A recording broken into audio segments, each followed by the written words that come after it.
Welcome everybody back to Old Bearded Gaming. We're here with another edited compilation. Temp 51 didn't make it, sadly, but no need to fear. 52, this could be the one. I think you guys know since this is a edited compilation, this was not going to be the one. There'd be some good things going though. It was not a water landing, so, we've got that going for us. Give me my stick. We'd be a little bit bitter about how 51 ended up. So, you know what? We're going to take it out on this cow. Die, cow. And this cow, too. Just a lot of cows. Get it all out. Okay, I don't think this is a cow. I'm pretty sure this isn't a cow. No, I'm confident it's not a cow. But I don't think it mattered anyways. We're doing it. We'd head out from the death and destruction and find one of my favorite structures. Definitely one of the best things to find, I think, when you're starting out a new world. This self-contained village, it's got everything. You've seen me do it before. There's just so much good stuff inside. We loot it for all it was worth, clean up some of the natives for the villagers, and we'd get after this dragon we saw outside, wasting no time, trying to catch up to where we were before. I will say though, taking them out with iron bolts versus the diamond bolts, it's roughly about twice as long. Even though I know the damage is only supposed to be 0.5 higher, it just seems like we went through an awful lot of bolts. But we'd get them.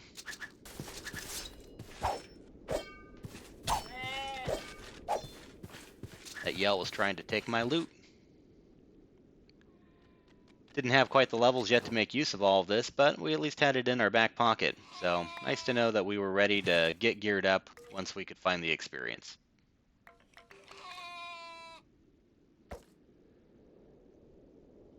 Just double checking, it was a level 3 dragon. Felt like it was bigger. We'd go and take a look at some of the loot boxes in the dragon's area. Just reconfirming, nothing there really of need. There was a second dragon not too far away. We decided to go ahead and take care of that too. Same story, same drill, same result. Dead dragon. Now we had a lot of resources that we couldn't do anything with. And you know what? I'm okay with that. Better to have it than not have it when we come time to need it. And killing dragons is satisfying, I'm not gonna lie.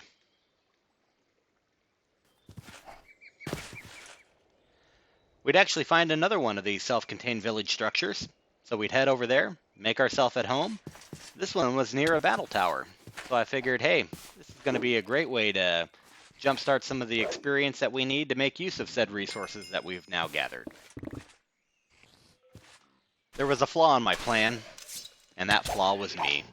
I was way overconfident, just rushing in there thinking, you know what, I've killed a couple dragons already. I can handle this. Well, the spider handled me. Such is the case. That's alright though. 53. High hopes. High hopes indeed. We knew we were going to need to go through a couple of these. It was bound to happen.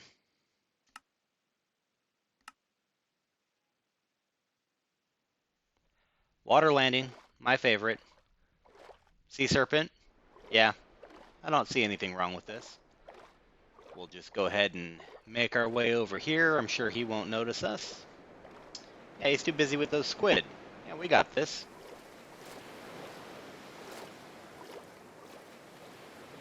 In glorious fashion, I'm heading towards a Lux over there on the shore when the sea serpent decides to take me out, Free Willy style. That's a 90s reference for those who weren't born yet. Hardcore 54. Make it happen. It was a mini water landing.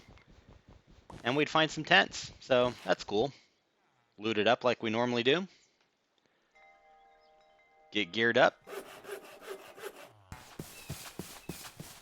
Legendary quality on that too. Not so bad. we'd find just a janky looking battle tower. And I've said it before, these things are usually no good. It's not worth the risk, there's holes everywhere. I should have taken my own advice.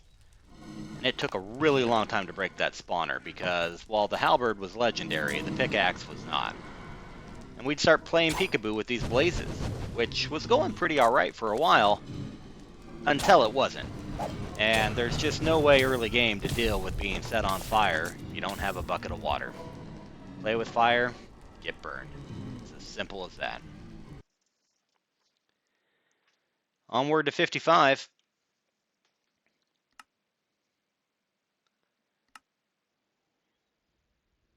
It would start out with water, because of course water. But I was hopeful. There was a barge. I love these things. There could be baubles.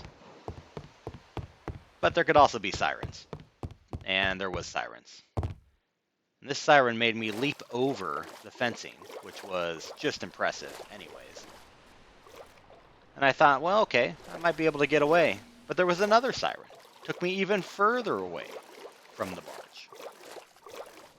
I really, really don't like these sirens. I will get my revenge one day. This would not be the day, though. 55 over. Nothing we can do about that. Attempt 56. Let's bring it. Now this is amazing. It's not water. It's forested hills. I'll take it. Calm. Nothing really around. Not a bad place to start. We'd explore a little bit, and we'd see in the distance one of the best structures in all of RlCraft, the port city. Oh man, this thing is huge. It is fantastic. We'd take a look around, we'd be very cautious, make sure there were no serpents in our way, and we'd head for the Lord Manor to set up our base camp and start pillaging and looting this town for everything it's worth. And right here, this Emerald Throne, this is easily one of the best reasons why this port city is fantastic. And this place really is. I mean, there are resources galore.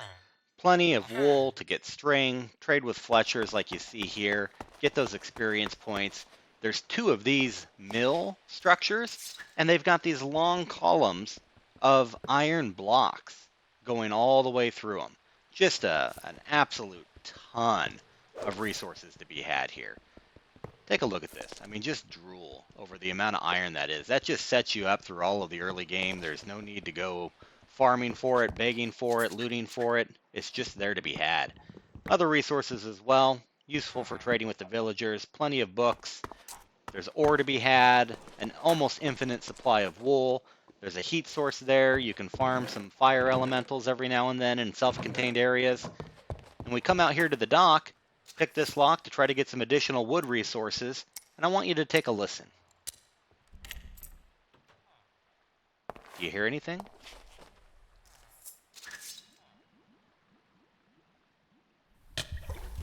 Yeah, I didn't hear anything either. But that Jengu came out of nowhere from behind and ended this glorious, glorious opportunity. Oh, I was bummed. But attempt 57 would not wait. The water calls. The sea. It calls to me. It really doesn't. I hate these water landings. They're just, it's so much effort and work to get going. But we'd do it. We'd head off to land. We'd find a little fishing hut. Never really any good loot inside of here. The only nice thing about these huts is it gives you access to a very early crafting table. Can allow you to skip a couple steps, be able to just go straight on into wooden tools sometimes. But we'd make our way to go take out this underwater bunker.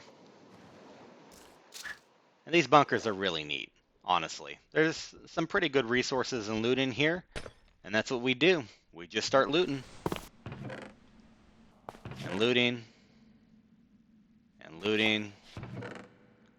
And looting. Then we'd start taking the fixtures too, because why not? These lamps are great. They put off a lot of light. We'd finish up there, get back to our boat, and decide where we'd want to go next.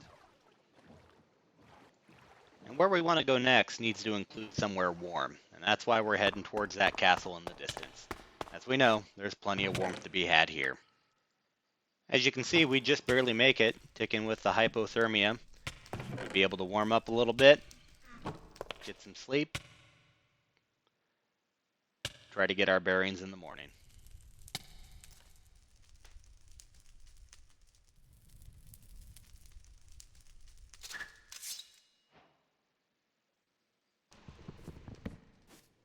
Neat little thing about putting 1 point into farming, bringing it up to level 2. This particular structure will net you 6 levels, which is not bad at all for a single point in farming. So don't ever skimp on that. It's free experience. So with the experience in hand, we'd set out from the warm castle, try to find out what our next destination was going to be. Preferably somewhere warm. It was still cold out here on the water. So we'd find a savanna, and immediately we'd start taking some nausea, which is really awkward, and then it occurs to me, the only thing that does that with a line of sight attack is a cockatrice. And there he is, coming up on my 6. I hate those things. Attempt number 58, let's get this going. What do we got? What do we got? What do we got? Don't even say it. Don't even say it.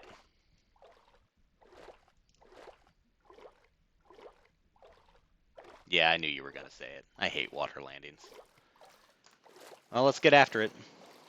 Get some of this wool because, you know what? It's always cold in the water. Always.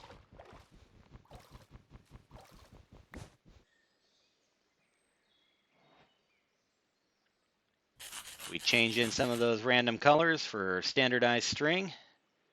We'd make some earplugs because screw you, sirens.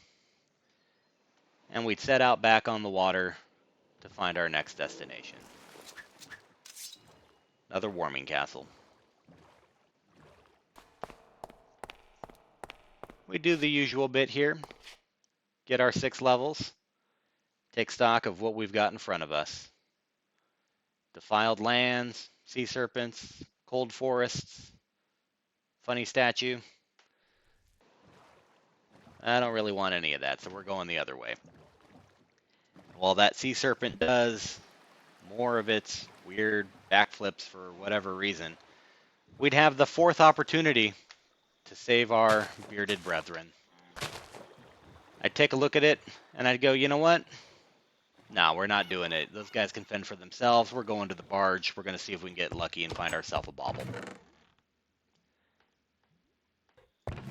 No bauble, but these ancient tomes, they're not bad. Hopefully we live long enough to be able to use them. We'd reconsider and contemplate saving our bearded brethren, and then this Jengu would pop up out of nowhere and really solidify the decision for us that we're not dealing with it. We would come across this XP cube, though, and you've seen me do this. You know the drill. Let's get after it. We'd clear it out, farm it for a little while, put a stop to the spawner, and I'd figure, you know what? We're doing all right. Let's go ahead and just clean up, head on out.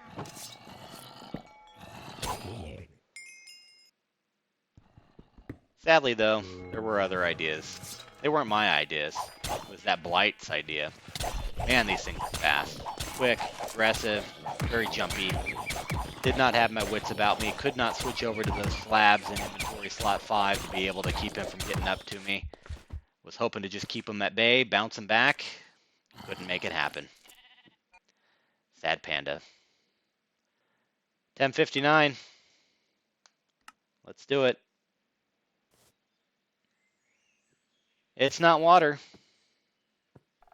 It's not water. In fact, it's forest. Which is great. Lots of resources, pretty calm. Pig looked at me wrong. Still bitter about all the water landing, so we let him have it. Look how sad he is. I don't care. Sometimes you just gotta take it out. Give me my stick.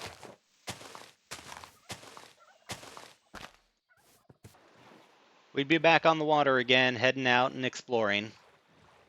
It was cold, no warming castles in sight, so we headed for desert. Figured, well, this isn't all bad. We can warm up. What's the worst that could happen? Well, the worst that could happen is I don't notice the pointy birds that really are overly aggressive. These things will follow you for everywhere. There were 2 of them flanking me. Couldn't take out the first one. Thought I had a beat on this one, but just not enough health to make it happen. And that's how this one ends. Very disappointing. And that, my friends, leads us to the nice even number of attempt number 60.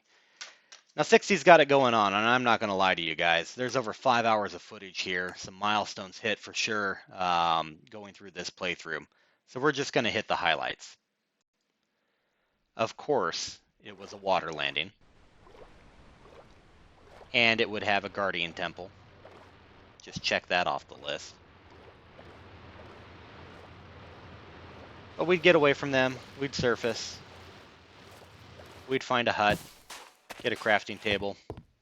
All that good jazz. Make our way over to the warming castle. Things were going according to plan.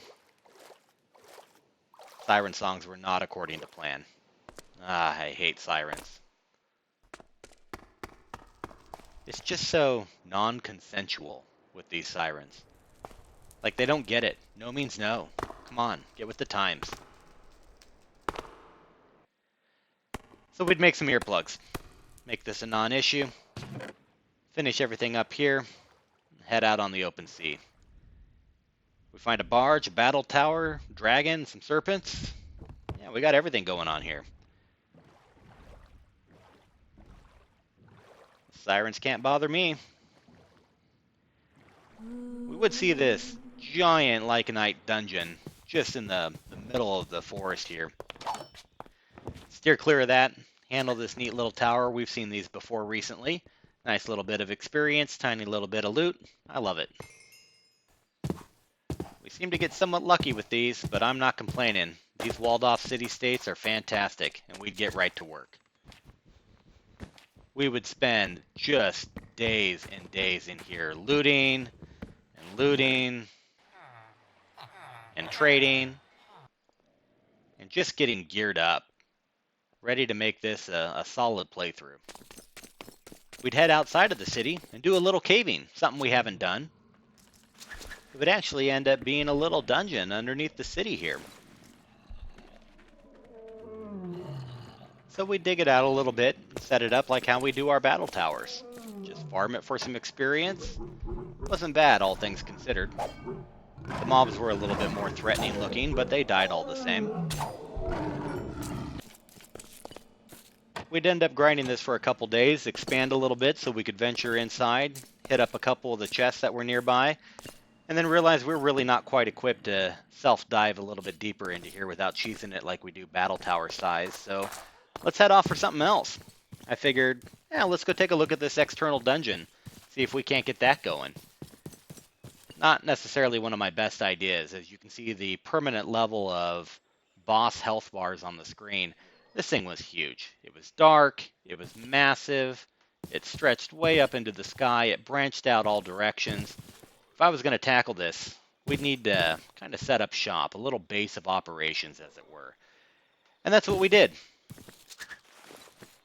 Cleared away a little bit of land, decided, we could do this. Set up a little home base to come back to and just kind of pick at this a little bit, as it were. With 9 different bosses nearby, we'd check to see if we could sleep, and we could. So I was feeling pretty good about all of this. We'd start work on making a bridge to get out towards the entryway here. The biggest problem, though, would be there are a lot of mobs that would spawn from time to time. And a lot of it simply because it was really dark. So we'd take extra precautions to make sure that we'd light up as we went, in hopes that this would make it a pretty smooth process to bridge over to the entrance.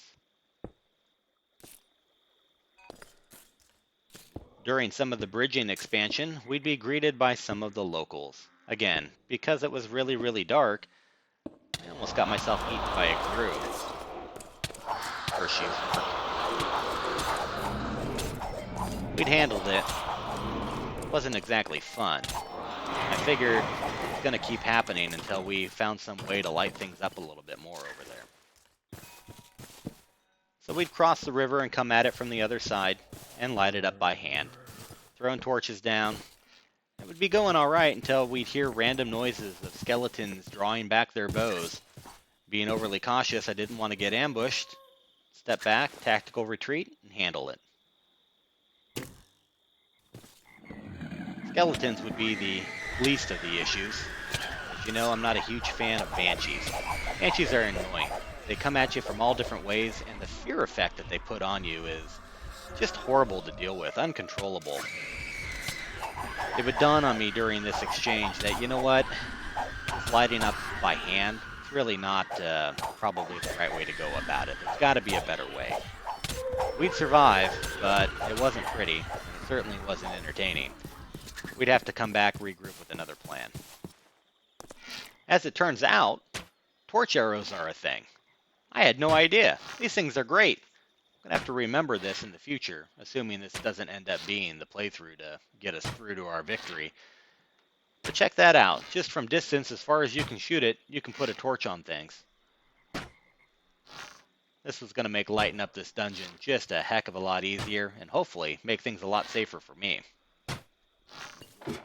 Sadly though, after being evicted from my own little base here, I came to the conclusion this probably wasn't the right time to deal with all of this. The groundwork at least would be laid. We can come back. So we'd move on to more familiar territory. Good old battle tower, that's what we need. Get some levels and gear. And we would straight up Leroy Jenkins this thing. Just run right in, handle it like a boss. Spawners taken care of, onward to the next floor. This is how battle towers are supposed to go.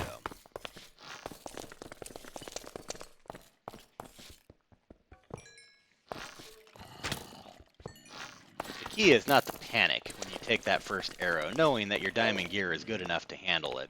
Still would feel better if I had a little protection, but it's alright. We would get to handling this thing like a boss. We'd flex a little bit, set up a little mini base in the bottom floor, just because. And we get to work on tackling getting that glorious, glorious loot. Level 2 loot here, cheesing it, as one does. It works great. Get an oak barrel, hopper, and watch that glorious loot flow in. There really is some good stuff in this top level loot. I'm not going to lie. The opportunity to get full heart containers, in our case we end up with some Aussie liners, it's just fantastic. This is why you do battle towers. Experience, it's more secondary. The loot's where it's at. So then we go to try to get that top level loot, the good stuff. And I would make an unfortunate misclick, and we would do what's called in the industry a tactical retreat. We'd finally get low enough in floors, the golem would lose interest in us, and we'd decide to leave. Obviously, after being kicked out. Gather up all of our goodies, and it was time to move on. We'd return home to the walled city, clear out some campers. Go on, get out of here, serpent. And then we'd make our way to another tower nearby, bridging our way over. This one, however, in reverse order, going from top down. Something a little bit different, but doable all the same. And we would make use of the similar tactics, right? We don't want to be overtly passive in the beginning. We want to try to just get right in there, handle it, clean out a floor or two so we can set up shop and have a place to fall back to. That's ideal.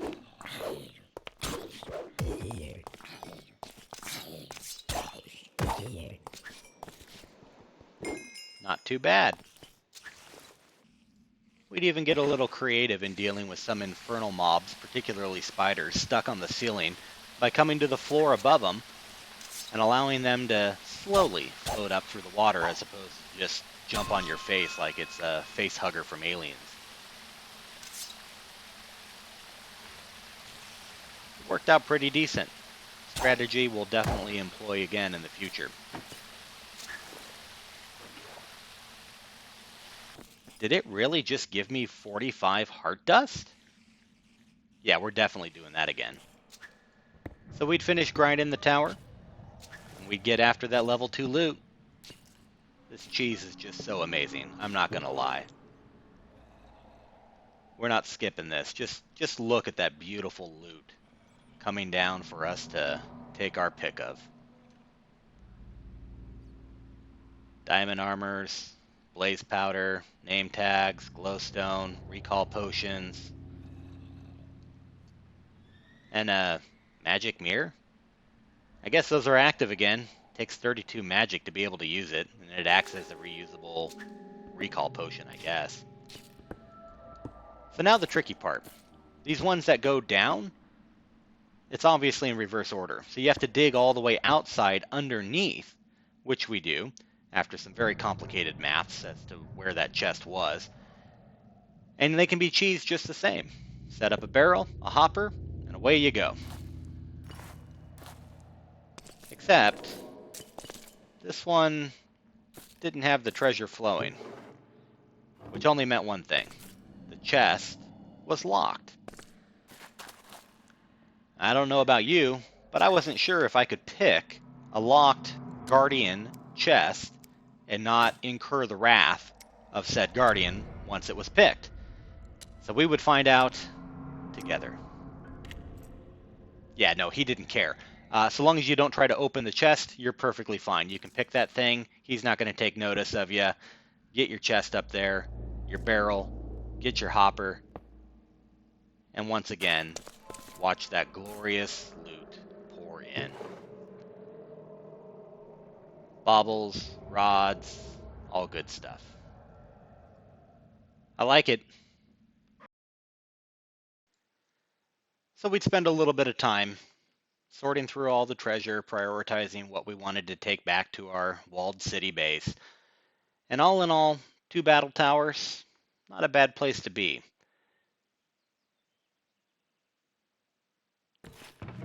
We'd head back home. We'd finish sorting through our inventory and putting our treasures away. Find we had enough of those heart crystals to be able to make another heart container. Just another step forward on our journey to finding the end game. Not sitting too bad, going to be perfectly honest. I like where we're at with this. And with that, guys, we are done with attempt number 60 for now. We'll pick it back up live next time. Thank you for coming along on the journey. This has been Old Bearded Gaming. I appreciate the support and the views. Take care, everybody. We'll see you next time.